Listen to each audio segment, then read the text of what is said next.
Hey everyone, Andrew Stormer here, and welcome back to my computer tutorial series where I teach you everything you need to know about how to spec your own gaming, video editing, or YouTube computer build. Today I'm answering the question, which is better, clock speed or bandwidth in your GPU? If you don't know specs on a GPU, I did a video on that, link up there. So what is clock speed? Clock speed is the amount of processes per second every core of a processor can do. So if we take here the NVIDIA GeForce GTX 1060, we have about 1200 cores. With a clock speed of 1.5 gigahertz and almost 1200 cores, with architecture aside, that's saying that 1200 cores are doing 1.5 giga processes per second. If it was just cores and speed,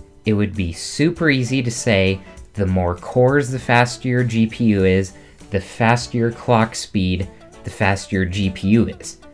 But it's not that simple. GPUs also have RAM speed. And down here you can see that your memory speed on this one is 8 gigabits per second.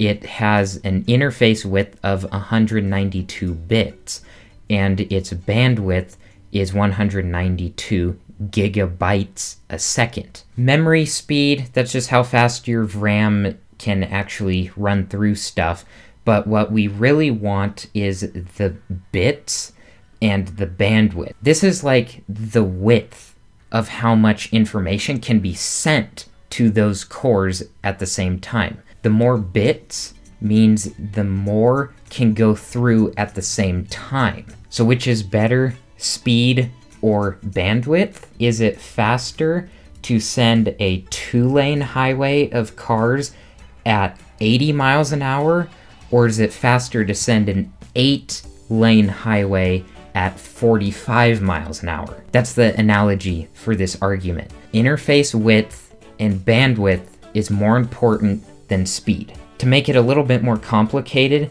there is a limit to a speed that GPUs can be clocked because of heat reasons. We don't have good enough cooling right now to crank our GPU speeds up to like 5 gigahertz a second, but we do have the technology to send a lot more information through at the same time, which keeps heat down while still getting more speed out of your GPU. The other thing we have to take into consideration is that this is the transfer between the RAM and the cores in the GPU itself. The newer the graphics cards, the more cores we're getting, as shown. Like if we jump over to 1080, this has 3600 cores versus the 1060's 1200 cores, and the 2080 Ti's is 4300 cores. That means there's actually more places that the information can be processed,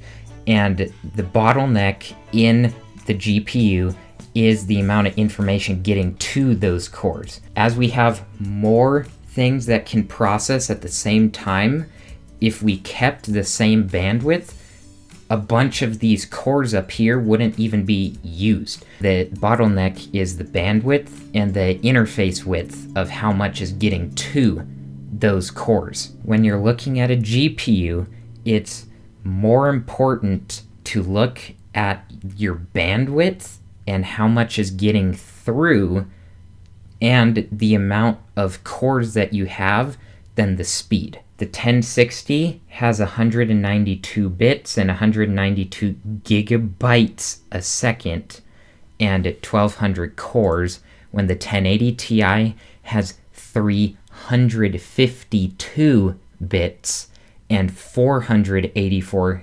gigabytes a second. That's a lot wider road, even though this is running at 1.5 gigahertz a second, and this one is also running at a little bit less, but still around 1.5 gigahertz a second. That's the answer. Bandwidth is way more important than clock speed in GPUs. So thank you all so much for watching, and I'll see you next time.